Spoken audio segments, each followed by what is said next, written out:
네, 안녕하세요. 일주일 만에 뵙습니다. 한면희의 공동선의 정치.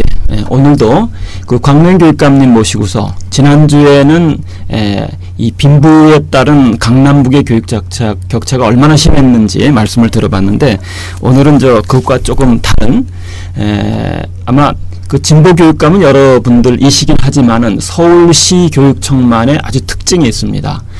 문학, 예술, 체육으로 특징화시키는 학교 교육, 이 문예체 교육과 관련해서 집중적으로 광명교육감님 모시고서 이야기를 듣도록 하겠습니다. 인사 나눠주시죠. 안녕하세요. 예, 안녕하세요. 네, 일진만입니다. 네. 그리고 저랑 또 광명교육감님 사이에 마침 이 곽교육감께서 역점을 두고서 시행하는 문예체 교육과 관련해서 아주 전문적인 역량을 갖고 현장에서 이 일을 실천하고 계신 문예체 지원단의 구민정 선생님도 나오셨습니다. 인사해 주시죠. 네, 안녕하세요. 반갑습니다. 네. 제가 2010년입니다.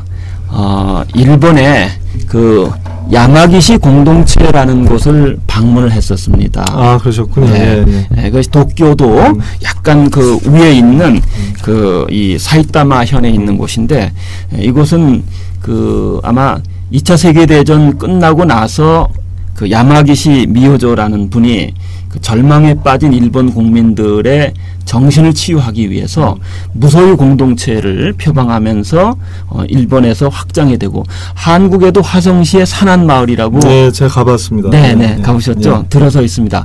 그곳에 방문을 했더니 아이들을 교육시키는데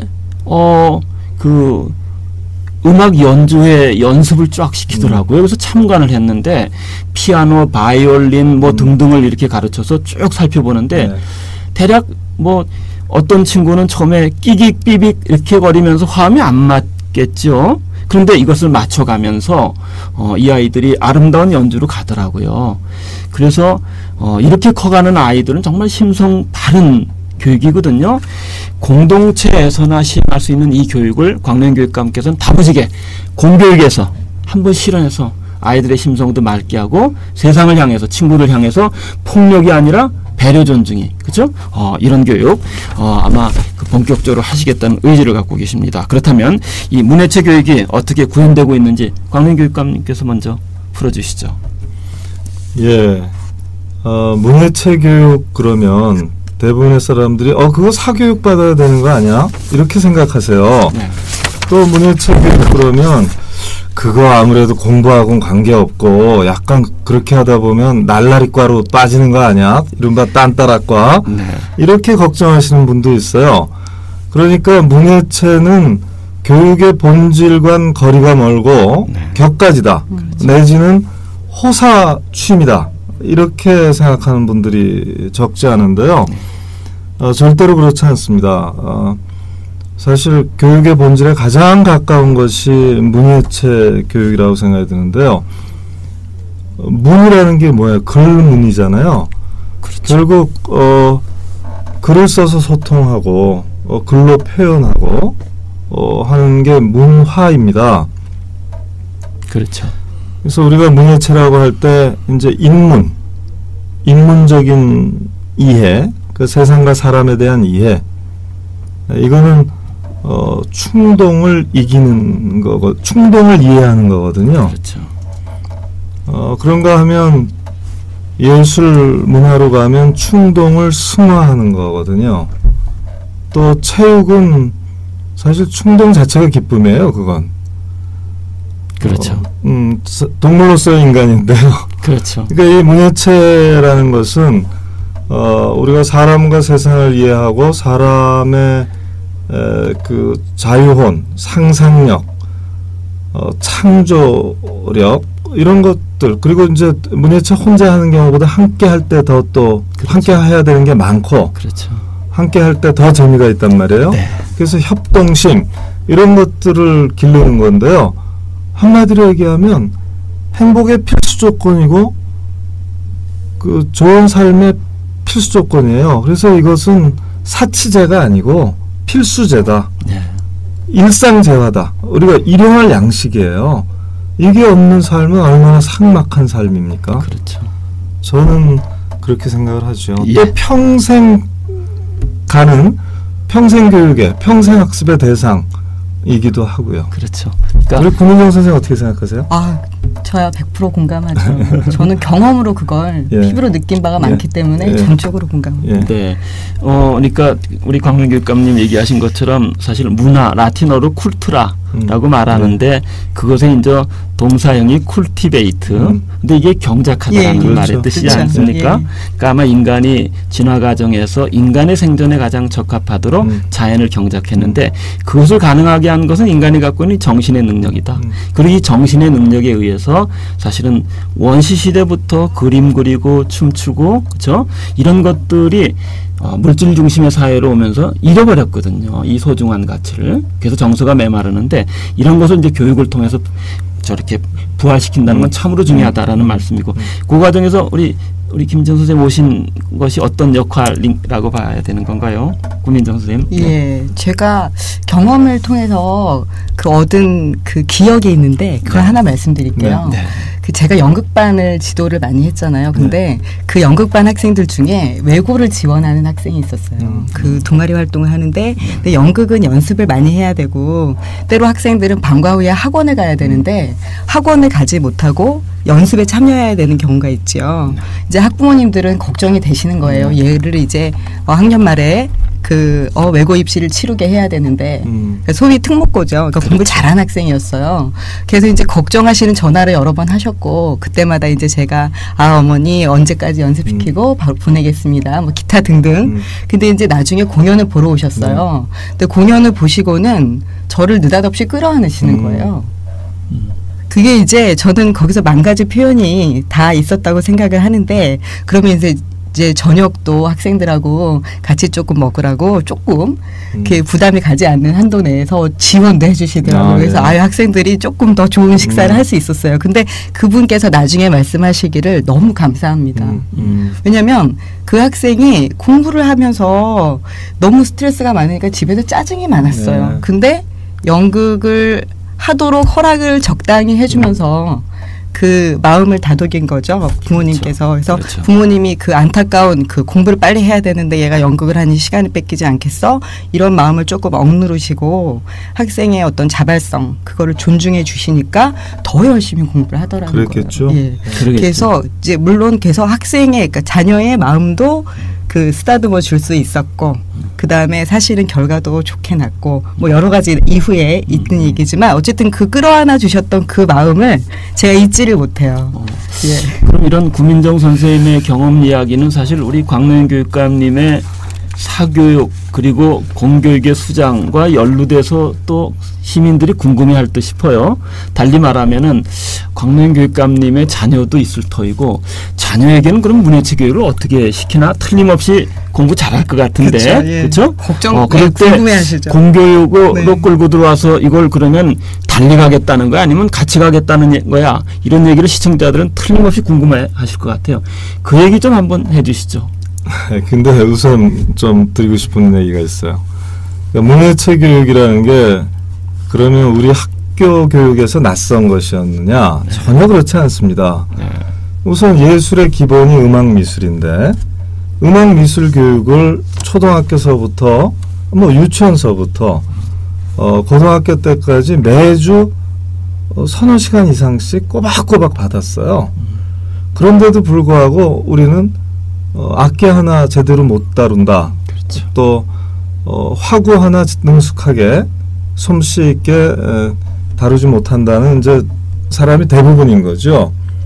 그 얘기는 공교육만으로는 공교육이 제공하는 예술 교육만으로는 예술에 몰입한다든가 특별한 재능을 없는 아이들이 예술을 직접 경험하고 창작하기는 쉽지가 않았다 이런 얘기거든요. 그러니까 그렇죠. 좀 부족한 거예요. 그렇죠.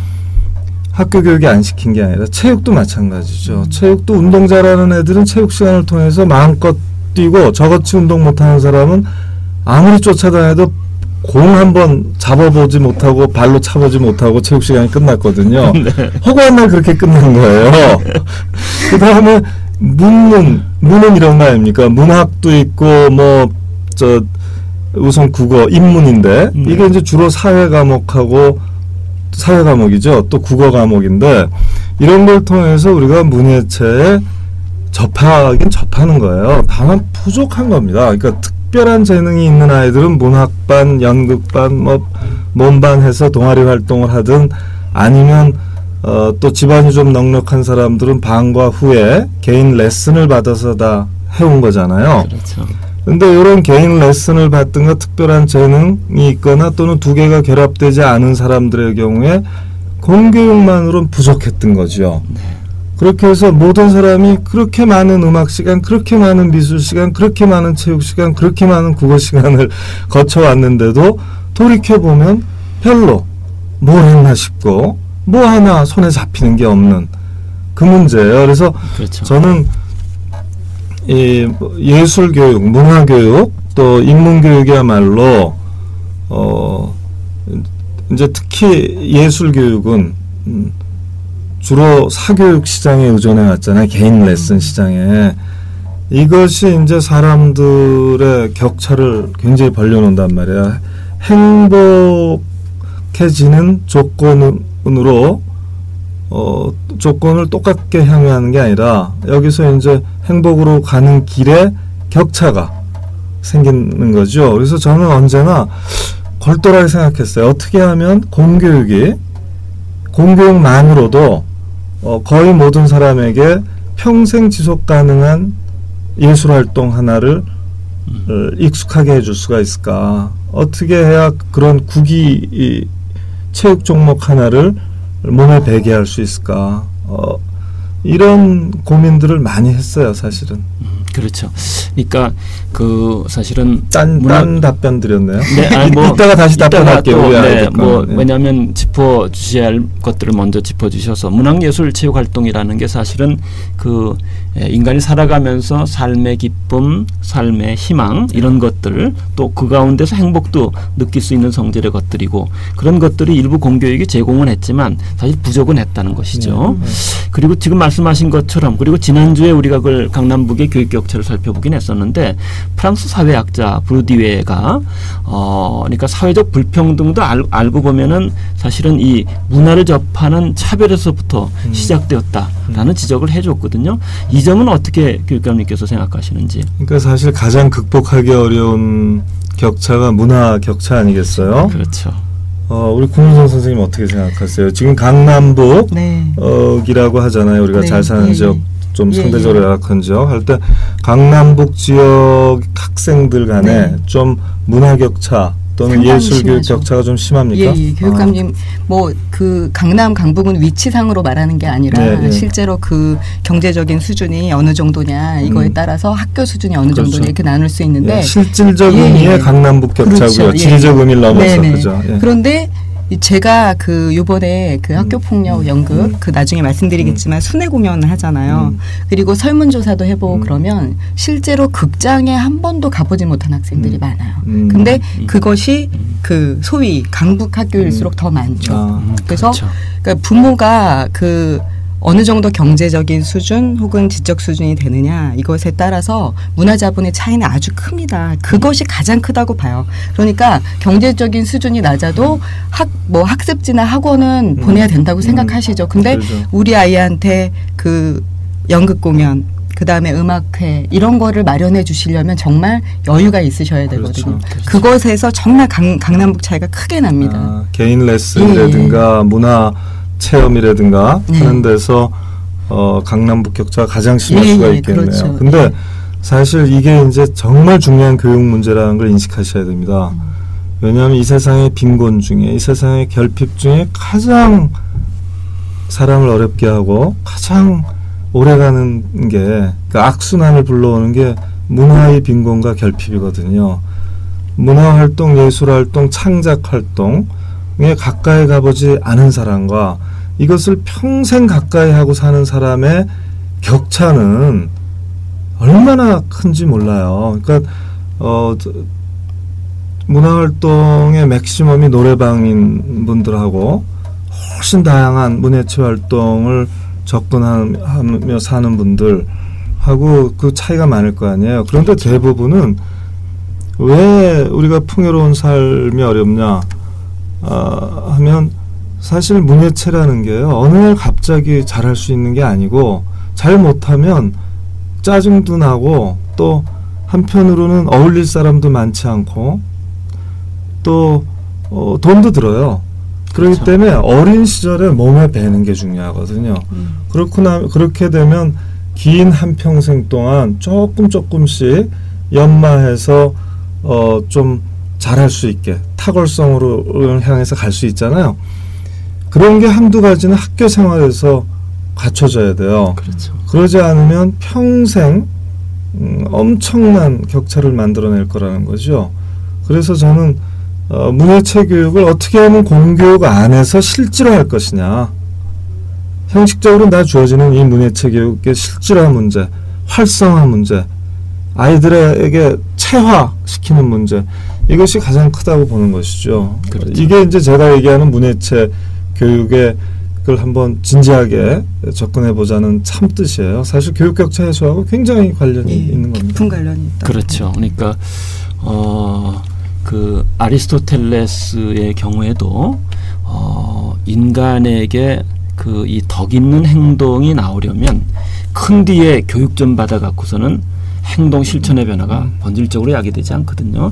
어린 시절에 좋은 버릇 습성을 갖도록 함인데 사실은 그 이 예술 분야도 어린 시절에 갖게 된 문화적 감성 이런 것들이 지속적으로 영향을 미치기 때문에 특히 어린 시절에 학교 공교육에서 이런 부분에 토양을 만들어줄 수 있다면 그건 정말로 참으로 중요하다라고 여겨집니다. 네. 뭐 그런 선상에서 아까 질문드렸던 뭐 현재 그 가정 내에 그 자녀들 문예체 교육학을 어떻게 시키셨는지 그래서 그것이 공교육과 좀 이렇게 접목이 될 수 있는지 차이가 있는지. 아니 저희 애들도 특별한 재능이 없다 보니까 공교육의 은미체 교육으로 는 은미체의 재미를 못 느끼는 거죠. 왜냐하면 체육을 보세요. 제가 전혀 못하거든요. 잘. 그런 상황이니까 애들이 초등학교 3학년쯤 된 때부터는 아빠가 운동학원 담을 싼 사람이구나라는 걸 깨달은 거예요. 애들하고 놀아주기가 어렵더라고 벌써. 공 빵 차면 막 딴 데로 가는데 제가 잘하면 그걸 정확하게 다시 갖다 주지만 저도 못하니까 이제 헛발질해서 공 죽고 서로 공 죽기 바쁘니까 재미없어서 안 하게 되잖아요. 우선. 그래서 제가 입에 달고 산 말이 있어요. 너네들 과외 공부는 체육으로 해라. 그 체대 형님들 누나들 이렇게 해갖고 주말에 꼭 과외를 받아라. 그럼 과외가 딴 게 아니라 운동하면 놀래는 거예요. 근데 애들이 그걸 안 하더라고요. 그래서 제가 사교육은 정말 체육을 시키려고 그랬고요. 음악 미술은 또 왜 어렵냐면요. 음악은 이제 음악 학원이 많고 이른바 교육특구에 살지 않고 굉장히 비난한 구에 살았기 때문에 보낼 때가 또 마땅치 않은 거예요. 뭐 버스가 도는 것도 아니고 그러다 보니까 또 시키기가 쉽지 않았어요. 그러나 음악은 이랬습니다. 이제 제가 무대 예술이라든가 공연 예술을 굉장히 가까이 하고 산 편이기 때문에 우리 아이들이 늘 그런 건 접했죠. 그래도 다양한 장르의 무대 예술들을 제가 데리고 다니기도 하고 또 집에서 그야말로 저녁 같이 먹는다든가 주말에 같이 식사할 때 야 오늘은 오케스트라를 불러주랴 사중주단을 불러주랴 오늘은 국악단을 모실까 양악단을 모실까 뭐 이런 식으로 아이들한테 하면서 이제 판을 켜고 CD를 켜주고 그랬죠. 그래서 우리 아이들은 뭐 판소리도 제법 따라도 하고 이제 그런 거 하면 어색해하지 않아요. 그러니까 국악과 양악 또 팝과 락 뭐 힙합까지 애들 다 좋아하니까 그런 거. 또 클래식도 몸 비비꼬지 않고 들을 만큼은 돼 있고요. 그림도 이제 직접 하는 건 저도 안 하니까 전 나이 먹으면 한 가짜지면 꼭 그림 그릴 거예요. 근데 그건 뭐 잘 그릴 것 같아요. 그리고 좀 몇 번 그린 적도 있어요. 미술관과 화랑 이런 데는 제가 많이 데리고 다녔어요. 애들이 지겨워했죠. 그렇죠. 그러나 노출은 많이 시켜준 편이니까. 그렇죠. 저도 뭐 그 정도죠. 뭐. 네, 이렇게 집안에 이제 서예 글씨 네. 또는 예를 들어 동양 화품의 그림 이런 걸 좀 많이 걸어놓고 해서 아이들로 하여금 이렇게 자주 보게 하는 정도밖에 별로 못했죠. 뭐 근데 어쨌든 우리 광명교육감께서 직접 아이들을 뭐 특별하게 문예체를 사교육시키지는 못했지만 생활 속에서 접할 수 있도록 그리고 가끔 지루하겠지만 공연장도 데리고 가면서 아이들이 알게 모르게 노출될 수 있도록 구민정 선생님은 어떻게 보십니까? 그런 교육에 대해서. 굉장히 그러니까 이렇게 몸을 움직이면서 할 수 있는 네. 역동적인 문예체 교육을 하시진 않았지만 그게 중요하고 그 심성이 굉장히 필요하다는 거는 그런 식으로 관람이나 또는 이렇게 감상 이쪽으로 정적으로 보통 공부를 많이 하신 분들은 좀 정적으로 그런 걸 향유하시더라고요. 저는 그래서 집에 우리 이제 지금 어머니하고 같이 사는데 어머니한테 시도 많이 읽어드리고 했어요. 시집 사갖고. 그럼 이제 잔뜩 폼을 잡고 시를 낭송하잖아요. 그럼 우리 애들이 우리 아버지가 오늘 좀 이상하시다. 그렇지만 싫지 않은 거예요. 애들은. 내 생각에는 자기 방에 들어가서 시를 읽었을 것 같아. 자기도 소리내서 아버지 흉내내려고. 그리고 애들한테 이제 이렇게 시 이거 한번 읽어보자 해갖고 제가 먼저 탁 읽고 독서 그러니까 문화의 기본이 되는 독서는 이제 한 선생님도 마찬가지지만 뭐 집에 책이 뒷구름이 책이니까 그래서 잡지 신문 이런 것들 이제 뒹구니까 아이들이 그런 분위기에서 살았잖아요. 그리고 아버지 엄마가 글 쓰는 거 보면서 살았고 글 쓸 때는 하루에 10몇 시간씩 꼼짝 않고 쓴다는 것도 알았고 그럴 때는 괜히 옆에 와서 비비 꼬면서 얘기 걸고 해도 잘 놀아도 안 주고 이런 거 다 봤잖아요. 그렇죠. 그러니까 이 차이가 얼마나 큰 거겠냔 말이에요. 그래서 저는 이 정도로 아이들한테 보여줬으면 됐지 더 뭘 해주는 건 불평등을 야기시켜서 안 된다. 이런 생각을 많이 갖고 살았어요. 진짜로. 그렇죠. 네. 뭐 그 말씀을 하시니까 저도 그 음악이나 미술은 전 재주가 없어서 근데 좀 운동은 운동신경이 발달돼 있어서 그럼 우리 둘째 아이 사내 아이하고 놀아줄 때 제가 공을 던져줍니다. 그러면 야구 방망이 비슷한 걸 휘두르게 근데 저는 좀 정확하게 던져주는 거예요. 그러면 또 멋지게 쳐서 홈런을 자꾸 날리거든요. 근데 다른 건 못해도 요 버릇이 어쨌든 아버지하고 아들하고 호흡 맞추는 것이 이 아이가 친구들하고 호흡 맞추는 버릇이나 경향이 되거든요. 그렇게 되면 남의 이야기를 들어줄 줄 알고 그래서 불화를 일으키지 않는 그런 이제 커가는 것 같은데 여기에 그 가정이 있죠. 가정 해체로 가지 않는 가정이 화목하고 풍요로워지는 길이 가정이 문예체 활동을 함께 하는 거예요. 체육이든 어떤 예술 활동이든 같이 독서나 문화 활동이든 그렇죠. 이걸 같이 하는 사람 간에는 폭력이 없잖아요. 문화가 있지 폭력이 없죠. 무가 없거든. 무가. 그죠? 문무 중에 무는 있어도 무는 다른 목적으로. 그렇죠. 네. 그러니까 이게 문예체라는 게 인생의 근간일 뿐만 아니라 가정의 근간이고 모든 풍요와 행복의 근간이에요. 또 자유와 상상의 근간이고 함께하는 즐거움 때문에 어울림과 사교, 친교, 협동 이것의 근간입니다. 그렇죠. 이제 바로 그게 본질이에요. 그래서 이제 그런 것을 가능한 한 공교육에서 어린 시절에 아이들로 하여금 모두가 체험할 수 있는 기회를 주자는 것이 우리 광명교육감 특히 서울시 교육청에서 주력하는 예를 들어서 교육 정책 중에 하나인 거죠. 그럼에도 불구하고 현실은 여전히 영어 수학 이거 열심히 가르쳐야 그 좋은 고등학교 그렇죠? 그리고 좋은 대학교 갈 수 있지 않느냐 이런 이제 현실을 자꾸 일반인들은 생각하고 있거든요. 아이들 많고 건강하게 그건 어떻게 봤으면 좋겠는지 또 그러니까 이제 모든 시민들께서 이걸 생각해 보시면 되거든요. 가정을 이루고 살면서 같이 국영수 하는 거 보셨어요? 이게 국영수 동아리 클럽으로서의 가정이라는 건 잘 상상이 안 가잖아요. 그렇죠. 그러면 문예체 동아리로서의 가정이라는 건 정말 좋은 거거든요. 그런 가정들끼리 서로 연계해서 손을 잡으면 축구도 할 수 있잖아요. 22명 있으면. 또 22명 있으면 작은 오케스트라도 가능하지 않습니까? 그럼요. 22명 있으면 작은 사생대회도 할 수 있어요. 크로키 대회라든가 얼마나 재밌어요. 22명이면 같이 춤도 출 수 있어요. 무도회도.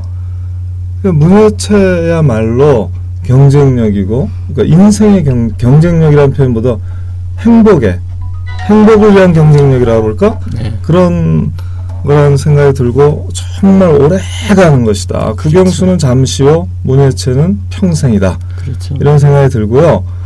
그리고 사실 문예체에 뒷받침될 때 국영수도 살죠. 그리고 몰입도 가능하고요. 국영수만 드립다 파갖고 무슨 몰입이 되겠어요. 그렇죠. 엉덩이에 땀띠만 나지. 그러니까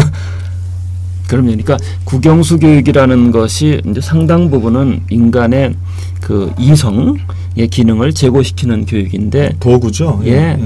인간에게는 이성 이외에도 감성 그리고 또 신비스러움도 접할 줄 아는 영성 이런 것들의 재능이 있는데 이걸 국영수 위주의 교육하면 죽어간다는 거죠. 그럴 때 문예체 교육을 토대로 이런 것들이 살려지게 되면 이성이 창의적으로 나가는 데에도 등불 역할을 하기 때문에 사실 필요한 거죠. 그걸 일반 시민들이 잘 모르기 때문에 국영수만 너무 외치는 것이 아닌가. 그러면 구민정 선생님은 어떤 계기로 우리 그쵸 문예체 교육 지원단 교사 선생님의 역할을 하게 됐는지 혹시 뭐 음악이나 미술 선생님이신가요? 어떻습니까? 아니요. 이제 많은 분들이 오해를 하시는데 저는 사회과 교사입니다. 그래서 특히 연극을 한다니까 국어 선생님이세요? 여기까지 물어보시는 분들은 계신데 사회 선생님이라 그러면 좀 의아해 하시죠. 근데 저한테는 스승님이 계셨어요. 여러 스승님이 계셨지만 저한테 연극을 알게 해준 스승님은 초등학교 때 선생님이셨어요. 초등학교 시간에 연말에 학생들끼리 학급에서 연극 경연을 시키셨어요. 교과서에 나와 있는 걸로. 분명히 국어 시간이었죠.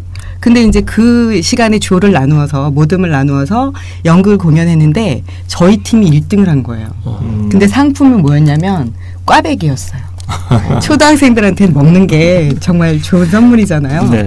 그래서 1등을 했는데 선생님께서 1등을 한 이유를 이렇게 설명하셨어요. 이 팀은 연기를 잘하고 그랬다기보다 한 사람도 빠짐없이 다 참여를 했다. 그리고 한 사람도 빠짐없이 참여할 수 있도록 협력을 했다. 그리고 그 모습이 너무 보기 좋았다. 연출이 아주 뛰어났다 그러신 거예요. 제가 연출을 한 거예요. 그래서 나는 재능이 있나 보다. 이렇게 생각을 하고 있었죠. 네. 근데 이제 사실 뭐 연극을 전공하겠다 그러면 누가 좋아하겠습니까? 집에서 크게 좋아하시지 않죠. 근데 어린 마음에도 그런 생각은 있었던 것 같아요. 연극은 공부를 좀 많이 한 다음에 그다음에 진짜 내가 인생을 알고 나면 해야지 그런 생각을 했었고 그래서 이제 교사의 꿈도 가지고 있었기 때문에 우리 선생님처럼 나도 선생님이 돼서 학생들이랑 연극을 해야겠다. 이런 생각을 했죠. 근데 그러던 와중에 이제 이렇게 문예체 지원단으로 활동하게 된 거는 서울시 교육청에서 문예체를 중시하고 그것을 중점적으로 정책을 펴는데 그냥 어떤 기획을 위에서 내려서 하는 게 아니라 현장에서 선생님들은 어떤 걸 필요로 하실까? 어떤 게 필요할까? 그런 것을 진짜 선생님들, 현장에 있는 선생님들의 목소리로 지원을 하자 이런 취지를 갖고 있었기 때문에 제가 이제 오게 된 거죠. 저는 사회과 교사지만 그 연극에 대한 사랑을 잊지 못하고 대학원에서 늦게 연극을 전공했어요. 그래서 논문도 쓰고 학교에서 학생들하고 연극 만들었던 책도 좀 쓰고 그리고 또 뭐 동아리 유명한 책이 있어요. 얘들아 이제 학교에서 연극하자. 6편에 연극 대본과 그 6편에 대한 구민정 선생님의 연출 노트가 묶여서 책으로 나왔는데 최초의 일이죠. 그러면은 그걸 중학교 3학년 아이들이 이 구민정 선생님이 가르쳤던 그 학교의 아이들이 매년 그 연극을 실제로 했습니다. 모든 반이 놀랍지 않습니까? 그렇죠. 선생님 한 분이 그렇게 이런 걸 가능하게 한 거예요. 그러니까 가정에서 부모가 사실은 아이들을 문예체 교육을 시키면 좋긴 하지만 현대인들 가운데 바쁘기 때문에 못 그럴 수 있거든요. 그럴 때 어떤 선생님들이 재능 있는 아이들에게 그런 기회와 장을 펼쳐준다면 그건 정말로 귀한 일이거든요. 그렇죠. 그걸 이제 시행하시면서 또 우리 구 선생님께서 그런 걸 학교 연극을 토대로 해서 저도 대학 들어갔을 때 잠깐 연극을 한 번 정도 이렇게 공연을 해서 무대에 나서 본 적은 있었습니다. 저는 배우 한 번 하셨어요? 네, 배우를 한 번 했었죠. 대사가 얼마나 길었습니까? 사실은 그때는 주연이었는데. 그러시면 네, 되게 길었는데요? 그런데 그 연습을 한 달 정도 길게는 못했고 한 달 정도에서 2달 가까이 했었던 것 같아요. 그런 경험을 가져본 물론 그 시기에 저는 200과 두보의 또 시를 그때는 이제 한문 고전으로 좀 낑낑거리면서 읽던 시절이었습니다. 그런 경험이 있었는데 광룡 교육감께서도 있지 않으셨습니까? 그 얘기도 좀 해주시면서. 저도 연극했어요. 사실 인권놀이라는 인권 연극단의 극단주가 될 뻔했는데 네. 교육감 선거 출마하면서 그냥 깨졌습니다만 네. 제가 진실을 외쳐라라는 제목의 원제는 권력에 맞서 진실을 외쳐라고요. 그냥 우리가 연극 제목으로 삼은 건 진실을 외쳐라인데 세계 인권 운동가들의 얘기예요. 네. 그래서 이것을 제가 우리 시민 학생들하고 한 25명하고 같이 노력을 해서 연극을 했는데 저도 물론 출연했고요. 한 14줄짜리 대사인데 그거 외워서 말을 하는데 정말 101가지 방법이 있구나. 어디에 억양을 두고 이 고조장단에 따라서 그렇죠. 정말 무수한 방식으로 이 대사를 소화할 수 있구나 하는 걸 뼈저리게 느꼈고 우리 같이 이제 연극을 만들고 출연했던 방송대 성인 학생들이 세상에 이렇게 재미있는 거 처음 알았다. 완전 몰입이 된 거예요. 이분들이 직장 마치고 밤에 4시간씩 한 달 반을 연습했거든요. 와, 놀랍대요. 그 리허설 3번 할 때까지만 하더라도 이게 될까 싶었는데 리허설 딱 3번째 되니까 야, 이건 대박이다 싶었어요. 우리가 세 차례 공연했거든요. 첫 번째 공연 끝나고 나니까 기립박수 하더라고요. 물론 다 아는 사람들이지만 그래도 그래도 얼마나 감동적이면 사람들이 다 감동을 받은 거예요. 그 연극 내용에. 그래서 저는 연극은 저도 모든 사람한테 권하는 게 우선 대사가 우선 극적이고 또 그 대사를 우리가 읽고 암송하고 이런 과정에서 우리 발음서부터 이제 할 수 있고 또 연기를 할 수 있고 또 상대방하고 협동하지 않으면 한 무대를 못 올리잖아요. 이 모든 것이 연극만큼 좋은 것이 없다는 생각이 들어서 우리 중학교 아이들에게 연극과 합창을 목공과 텃밭을 국악과 타악을 이게 제 모토 아닙니까? 그렇죠. 그러면은 그게 이제 한 2주 전쯤에 3주 전쯤에는 혁신학교에 대한 이야기를 자세히 풀어주셨는데 혁신학교와 그다음에 문해체 교육 특성화하고 어떤 연관이 있는 건지 아니면 또 배치되는 측면이 있는 건지 그걸 좀 얘기를 조금 더 해주시고 음악교육 얘기도 교육. 그러니까 아까도 말씀드렸지만 그 문화예술교육 또는 인문 예술, 체육교육 이런 게 단순히 시수 늘리자, 시간수 늘리자라든가 또는 그 과목을 입시에 반영하자, 취미활동 동아리 늘리자 이런 차원하고 좀 다른 겁니다. 아까 말씀드렸다시피 문예체 교육은 이미 교육과정 안에 녹아 있는데 이것이 다소 교육 효과를 얻기에는 인력도 부족하고 경험도 좀 부족하단 말씀이죠. 그렇죠. 그래서 근본은 뭐냐면 정규 교육과정상의 문예체 교육을 강화해야 된다. 강화하는 방법은 보조 교사를 붙이는 방법도 있고 그 해당 영역의 전문가들을 보조 교사로 하면 이제 30명이 두 선생님을 모시고 하니까 한 선생님당 10명 이렇게 20명 15명 이 정도면 되잖아요.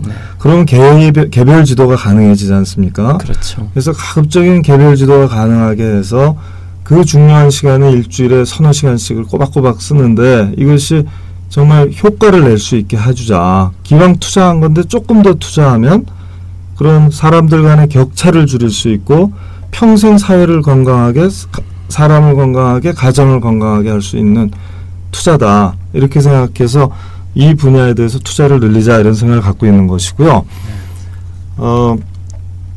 혁신학교는 문화예술 교육을 다만 방과후 활동이나 동아리 활동을 넘어서 정규 교육과정 안에서 보다 체계적으로 혁신적으로 녹여내는 거예요. 이를테면 설명해 주실 수 있죠. 한번 좀 해주세요. 어떻게 녹여내나. 정규 교육과정을 통해서. 연극 하신 것도 다 그런 건데. 그렇죠. 그치? 통합교과과정 이런 거. 그럼 연극 교육을 통해서 어떻게 될 수 있고 더 나아가서는 폭력도 굉장히 이렇게 되면 줄어들게 되는데 그렇죠. 그 얘기를 좀 해주시면. 네.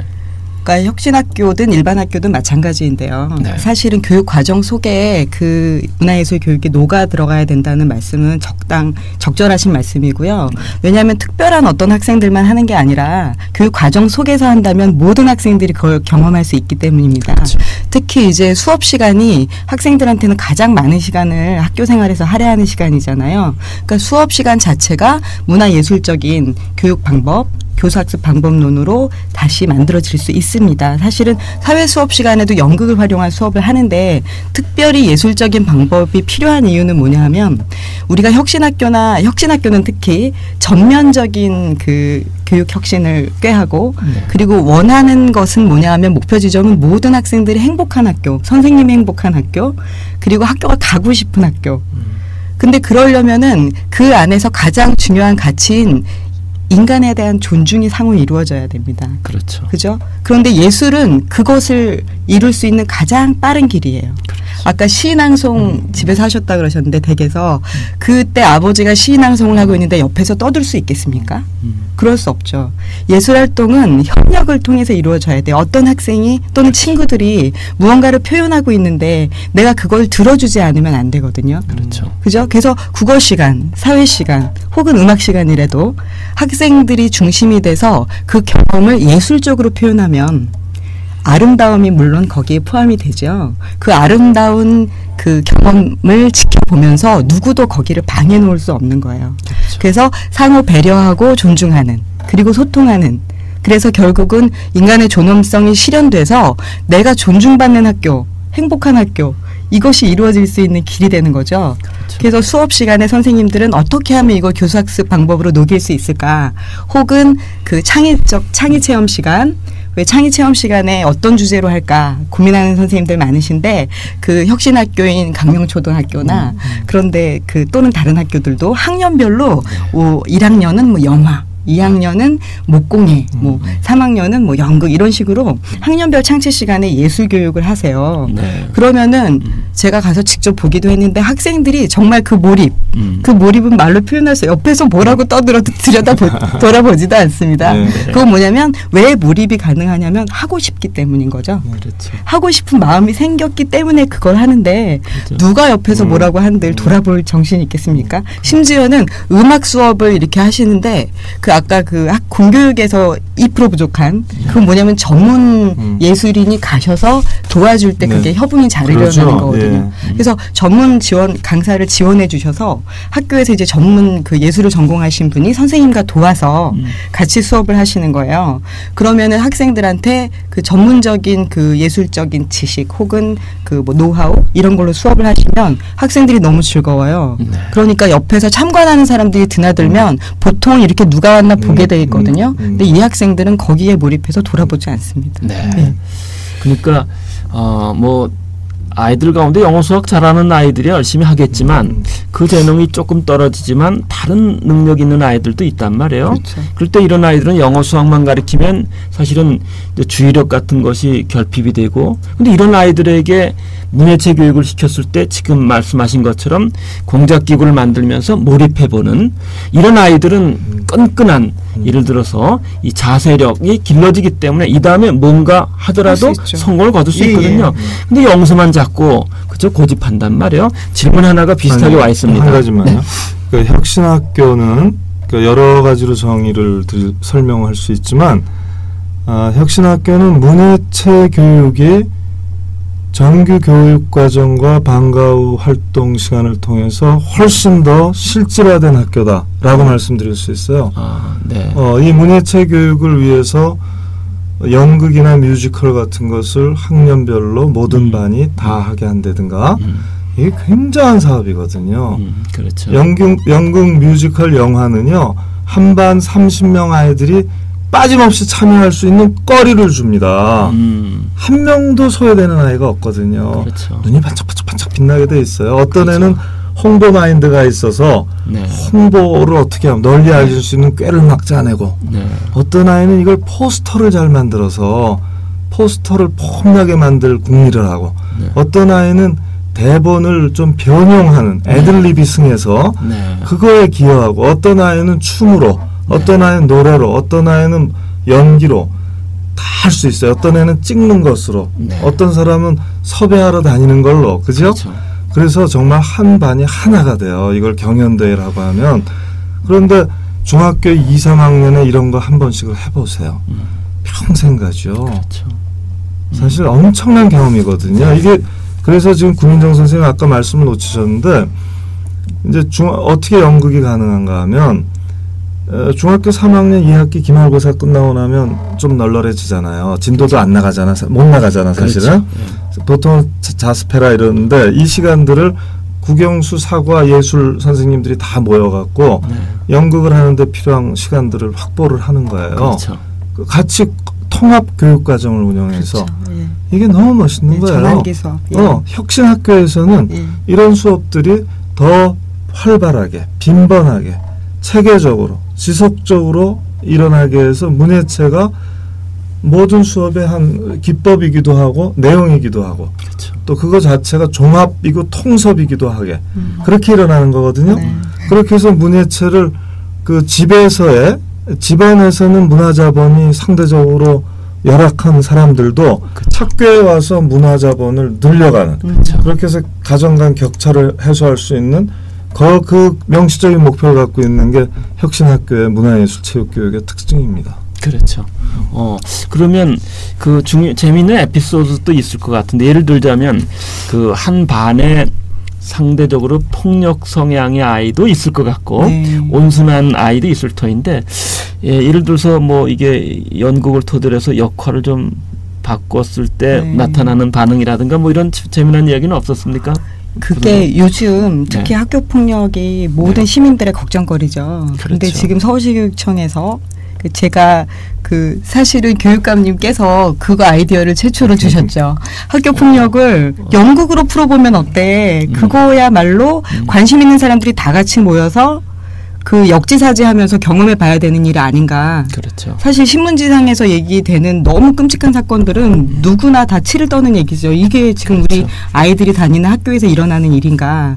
근데 사실 그 모든 학교에서 다 그런 일이 일어나진 않죠. 그렇지만 그래도 이거는 우리가 다 같이 걱정해보고 그다음에 그 한 번씩 고민해 봐야 될 얘기다. 그래서 지금 학교 폭력을 주제로 해서 토론연극이라는 그 프로그램을 지금 44개 학교에서 순회 공연을 했거든요. 그때 생겨난 에피소드를 말씀드릴게요. 네. 제가 기억나는 학교들이 굉장히 많은데 실제로 이제 그 어떤 학교에서 그 전날 바로 전날 학교폭력 대책위원회가 있었대요. 그 학생이 일탈 학생이었던 거죠. 그래가지고 이제 그 폭력 대책위원회 있고 나서 그날 오후 그 다음 날 표정이 완전히 싸늘한 표정으로 선생님들이 어떤 말을 해도 대답도 하지 않고 완전히 토라져 있는 학생이 하나 있었어요. 네. 근데 그 학생이 있는 학교에서 중학교죠. 남자 여학생. 네. 여학생. 정말 예쁘게 생겼는데 너무 싸늘한 표정으로 앉아 있는 거예요. 근데 저도 봤거든요. 근데 그 다음 날 그 학교에 가서 학교 폭력을 주제로 한 연극 공연을 했어요. 네. 거기에는 가해 학생도 나오고 피해 학생도 나오고 방관하는 학생도 나오고 어쩌면 그 학생은 자기의 모습을 거기서 봤을 수도 있어요. 봤겠죠. 예. 객관화해서 네. 극화해서 바뀌죠. 그렇죠. 극적으로. 예. 표정이 이제 점점 싸늘해지는 거죠. 그러니까 그 생활지도 부장 선생님이 너무 걱정을 하시는 거예요.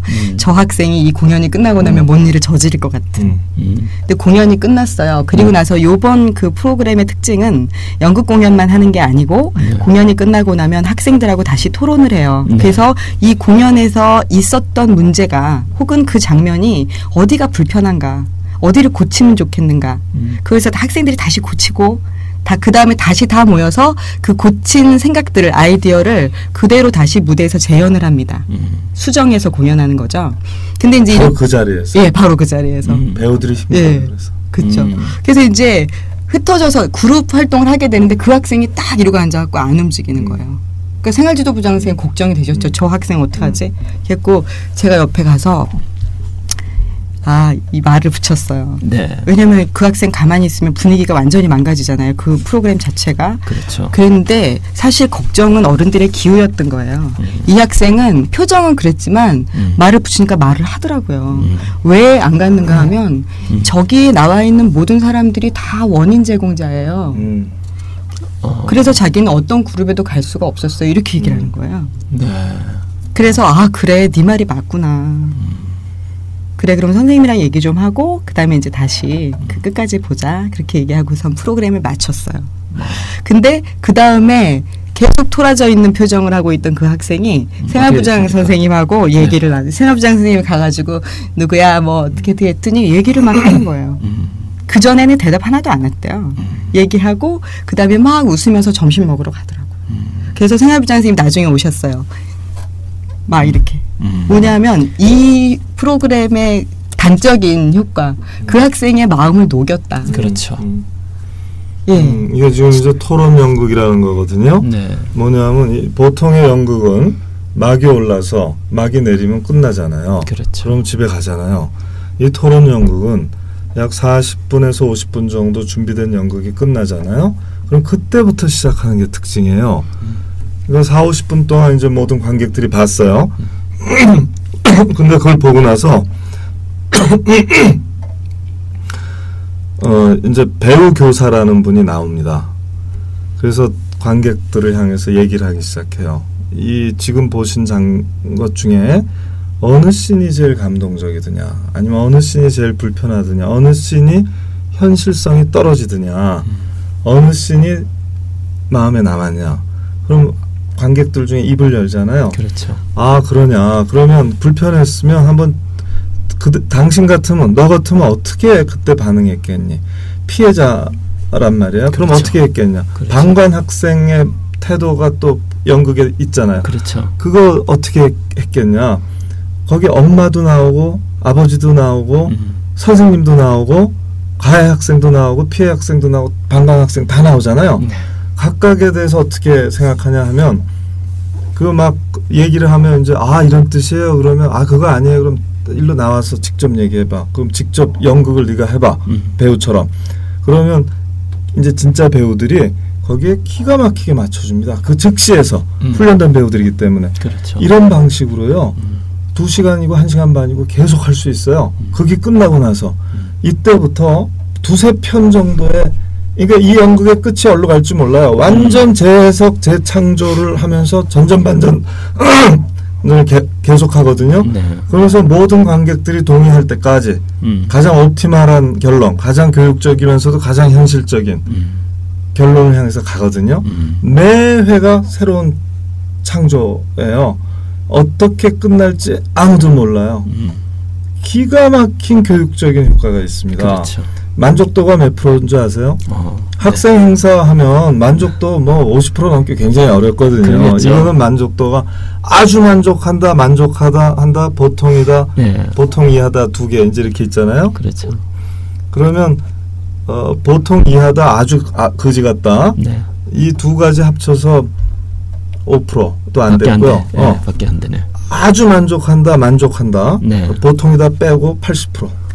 뭐 압도적이네. 네, 압도적인 거예요. 압도적으로 아이들이 네. 좋아하는 교육이군요. 네. 네.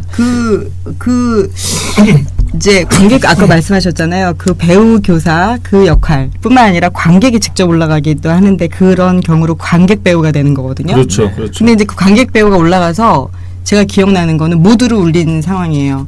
그 거기에 이제 관객으로 있던 사람이 올라가는데 울렸어요. 예, 뭐냐면 음. 피해 학생의 엄마가 있는 거예요. 근데 방관했던 학생이에요.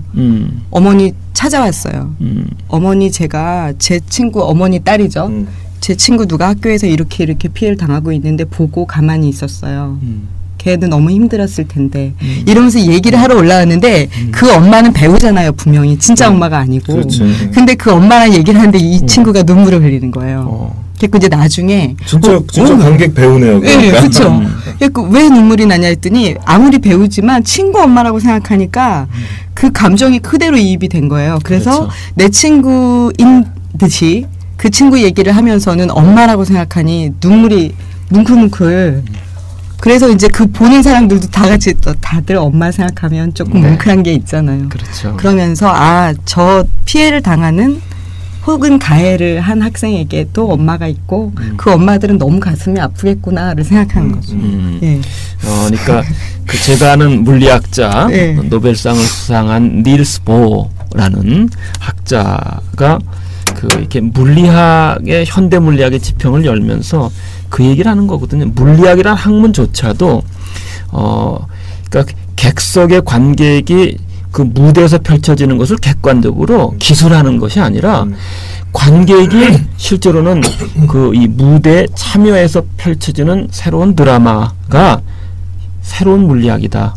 그게 이제 양자 물리학을 태동시켜요. 그러니까 사실 그런 그 어려운 이론적 배경과 학교 속에서 펼쳐지는 삶과 교육 연구기 사실 이게 어우러져 있다는 것을 그대로 잘 보여주는 그렇죠? 생동감 있는 교육일 수밖에 없네요. 네. 참여, 재창조. 그 참여, 재해석, 재창조의 길을 걷는데 그러니까 굉장히 교육적인 거죠. 그렇죠. 근데 연극이요. 아시다시피 내가 누구인지 하고 상황이 어떤지를 그냥 객관적으로 남의 연기를 통해서 보는 게 아니라 카타르시스를 향해서 드라마틱하게 재구성한 거 아닙니까? 그러니까 깨달음이 드라마틱하게 오는 게 연극의 힘 아니겠어요? 그렇죠. 그러니까 청소년기에 다 같이 연극합시다. 학교에서 연극합시다. 난 이건 정말 서울교육이 반드시 달성해야 될 것으로 생각해요. 네. 근데 이제 그렇죠. 문예체 중에 이건 연극에 대한 말씀이었고요.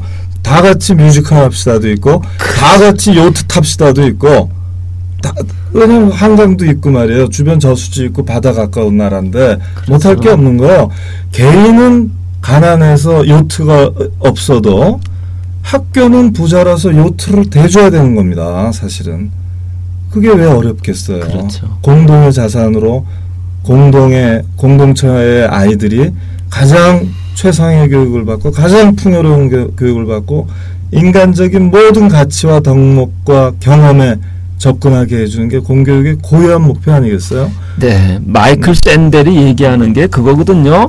보통 샌델의 정의란 무엇인가만 알고 계신데 샌델이 얘기하고자 하는 바는 그냥 그 개인주의적 자유주의 사회는 내버려두면 부자만 요트를 갖고 부자만 탈 수 있는 기회가 있어요.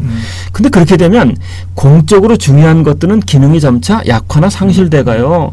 근데 조금 더 세금을 내서 말씀하신 것처럼 개인은 요트를 갖고 있지 못하다 하더라도 학교가 요트를 갖고 있고 그 요트에서 아이들이 한번 그쵸 돛을 그쵸 펼치고 젓고 하는 이런 기회를 갖게 된다면 공적으로 아름다워지는 거거든요. 이런 교육 펼치자는 것이 사실 그 서울시의 교육이라고 말할 수 있을. 바로 이 요트도요. 네. 이게 이 닻이 얼마나 무거운지 몰라요. 네. 그 돛이요. 혼자 못하겠네요. 아니 그 폴대 높이만 하더라도 5m, 7m 되잖아요. 그렇죠. 그러니까 그거를 스포츠로 하려면 노동을 수반해요. 그걸 다 해체해서 이구지구 다니면서 배를 그렇죠. 물속으로 밀어넣고 거기 올라타야 되잖아요. 그렇죠. 결국 바람을 배우는 거거든요. 사실은. 왜냐하면 바람에 따라 돛이 왔다 갔다 하잖아요. 그거에 따라서 몸을 움직여야지만 그렇죠. 되는 운동이라 스포츠라 사실 그런 게 호사취미가 아닐 수 있다는 걸 그렇죠. 느껴야 돼요. 그래야 시샘도 없어지는 겁니다. 그렇죠. 일부의 전유물이 되면 사회 전체가 질시와 시샘에 빠지는 거고요. 이것이 공공재가 되잖아요. 적어도 청소년 학령기에 공공재가 되면 세상 전체적으로 보면 다 접근해봤는데 별거 아니네 싶기도 하고 별거면 계속 발전시킬 수 있는 가능성이 주어지잖아요. 그렇죠. 그렇게 되면 이 세상에 전체적으로 젤러시 같은 게 이 질시가 와 시기가 낮아지는 겁니다. 그렇죠. 네. 좋은 사회가 되는 거죠. 네. 사실은 뭐 우리 광명 교육감님 또 고민정 선생님의 이 현장 속에 아름다운 감동을 주는 이야기들이 현재 트윗선상에서는 리트윗되고 막 펼쳐지고 있습니다. 펼쳐지고 일일이 다 말씀을 끊고 말씀드리기 어려워서 그렇지 지금 굉장히 많은 이야기들이 오고 가고 있는데 이제 질문도 간혹 있긴 있습니다. 다만 이제 국사가 선택 과목으로 선택된 거 어떻게 생각하는지 이런 질문 하나 와 있으니까 물론 좋은 다른 얘기가 있는데 특징적이어서 좀 뭐 이 문예체 교육하고 약간 연결시켜서 말씀도 잠깐 해주시죠. 질문이 있어서. 아니 누구든지 제 나라 역사를 아는 건 대단히 중요하죠. 네. 사람이 진짜 시간적 존재로 친다면 나보다 먼저 산 모든 사람보다 내가 나은 거거든요. 아무튼 네. 그 양반들이 남기고 간 모든 걸 우리는 아무튼 접할 수 있는 거니까요. 그래서 내가 어떻게 만들어지고 나의 가치관 태도가 어떻게 형성됐으며 하는 것을 알려주는 역사 대단히 중요한 거고요. 아무리 개방적 민족주의라 할지라도 기본적으로는 열린민족주의로 가는 게 마땅하지만 또 다문화 사회로 갈 수밖에 없고 다문화 다민족 다 좋은 거지만 자기 각자는 자기가 속한 민족의 민속학과 역사 등을 잘 알면 알수록 정말 코스모폴리탄해지는 거 아니겠어요? 정말 글로벌해지는 길이니까 반드시 모든 사람들이 아주 평생에 걸쳐서 국사 공부를 학습을 하면 좋을 것 같고요. 그걸 선택 과목으로 할 거냐 필수 과목으로 할 거냐는 이제 지금 어디서부터냐의 문제가 있는데 기본은 다 필수가 돼야 되죠. 그러나 그 후에 더 심화된 것은 이제 선택으로 가야 되고 그렇겠죠. 그러니까 더 이상 답변은 추상적으로밖에 못 드리겠네요. 네, 그렇죠. 뭐 그러니까 그 사람이 살아가면서 저는 시간축으로는 이 역사성의 계기를 끌어안기 때문에 역사 교육이 중요하다고 봅니다. 다만 오늘날의 역사 교육도 가슴으로 느끼는 역사 문제의식이면 좋은데 이게 또 이제 공부를 위한 역사 교육일 경우에는 사실 지루함도 있거든요. 그럴 때 이제 더불어서 문예체 교육이 같이 가줘야 아이들의 심성이 맑아지면서 역사적 문제의식 그럴 때 행동 방식도 바른 것일 수 있기 때문에 뭐 특별히 그게 꼭 필수다 또는 선택이다에만 너무 그렇죠. 이렇게 예를 들어서 뭐 적어될 일은 매몰될 일은 아니다 싶은 생각이 드네요. 한 가지 추가하면. 역사교육 안에서 이제 과거에는 뭐 왕조사를 중심으로 정치사 중심이었다면 이제 점점 더 문화사로 축의 이동이 일어나고 있습니다만 그때 문화도 지금 우리가 생각하는 넓은 이제 문화의 장르가 많잖아요. 문학, 건축, 뭐 음악, 미술 뭐 굉장히 많을 수 있는데 또 그냥 놀이 이런 것들이 있는데 이 각각과 관련해서 우리 전통이 어땠는지 전통 무예를 포함해서 이런 전통 의학은 어땠는지 전통 몸수련은 어떻게 했는지 이런 것들이 보다 구체적으로 공부 대상으로 떠올랐으면 좋겠어요. 우리 아이들이 찾아서 하는 공부로.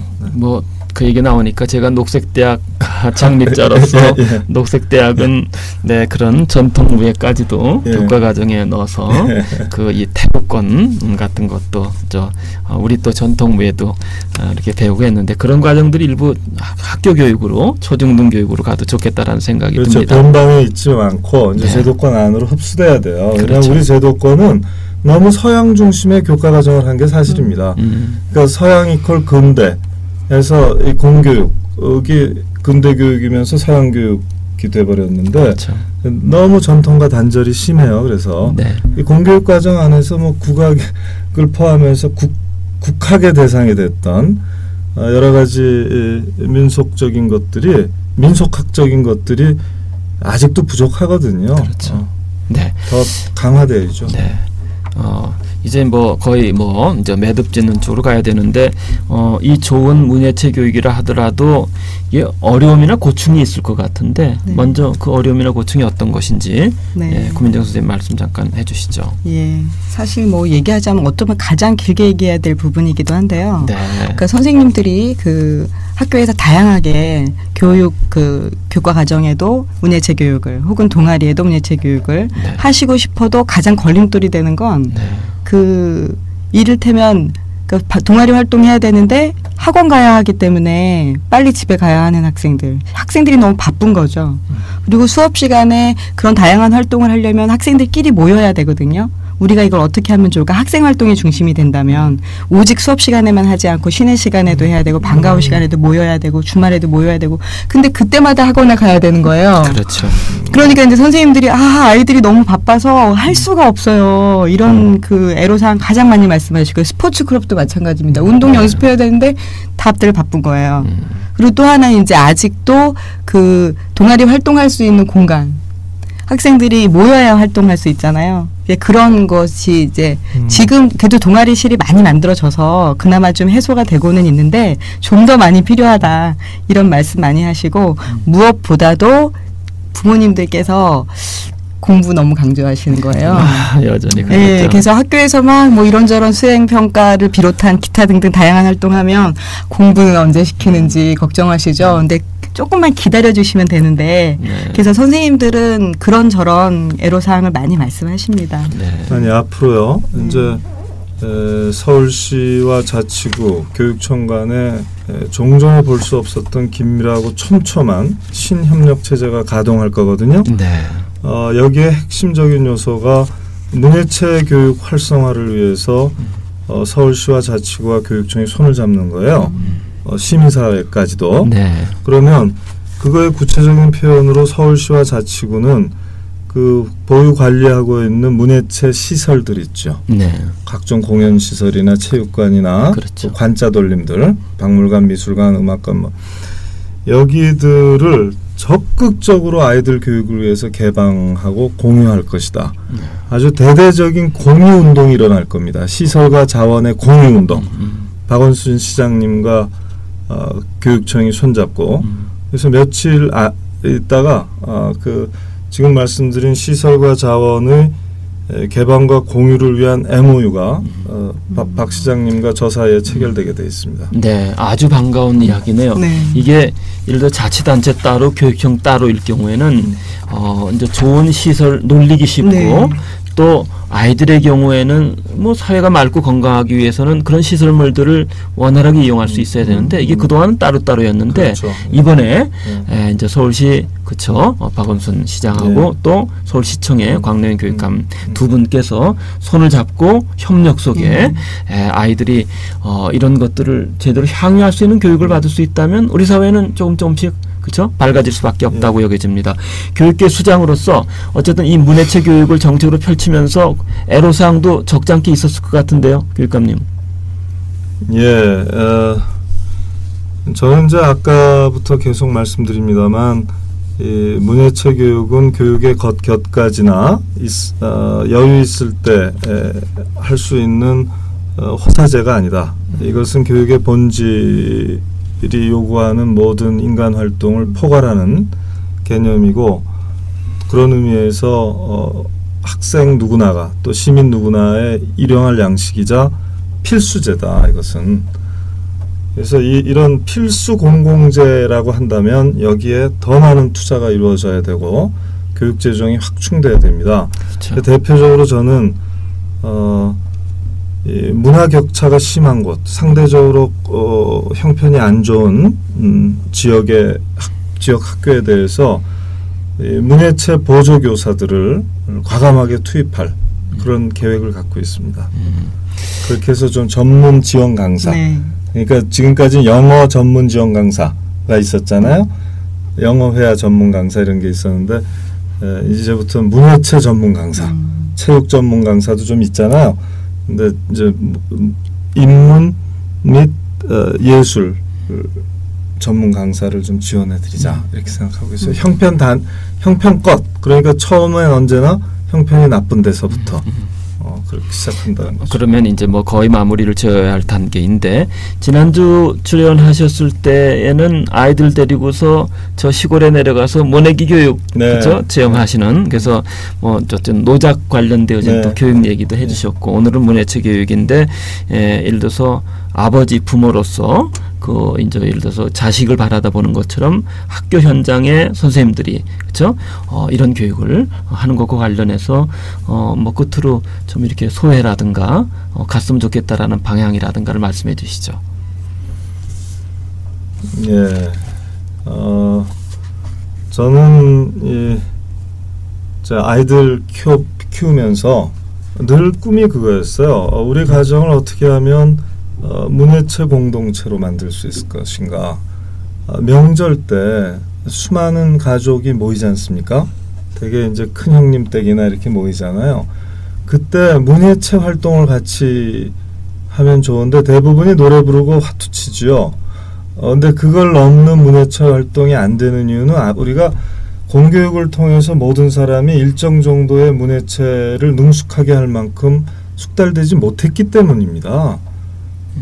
춤추는 사람도 소수고 악기를 다룬 사람도 너무 소수고, 뭔가 기쁨을 함께 나눌 수 있는 활동을 약한 거죠.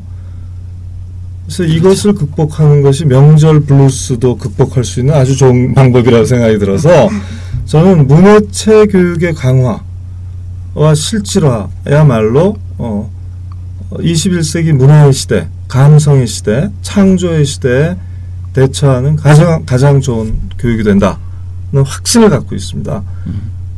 인문적인 것이, 문화적인 것이, 예술적인 것이 살아남는다. 가장 강하다. 이 확신에 모든 부모님들과 모든 시민들을 초대하고 싶습니다. 네, 광래현 교육감님의 그 교육정책과 관련되어진 결연한 의지가 담긴 표현이었습니다.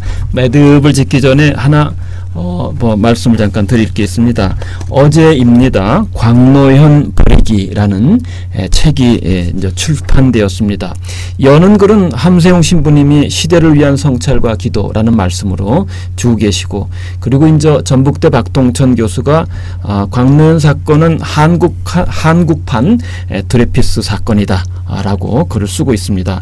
여기 보면 그 이외에도 여러분들이 예를 들어서 뭐 친구인 천정배 번호사가 광노현과 강경선 오랜 지기이자 고결한 동지라는 제목의 글로 글을 써주셨고, 조희연 선생도 상식을 넘어서는 진실도 있다라는 글을 써주셨네요.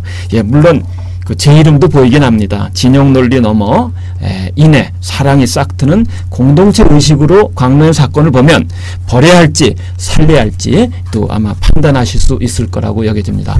오늘 광노현 교육감, 그 다음에 이제 우리 구민정 선생님 두 분 나와주셨는데 고맙습니다. 인사해 주시죠. 끝. 예, 경청해 주셔서 고맙습니다. 예, 감사합니다. 네, 다음에 또 뵙겠습니다. 안녕히 계십시오.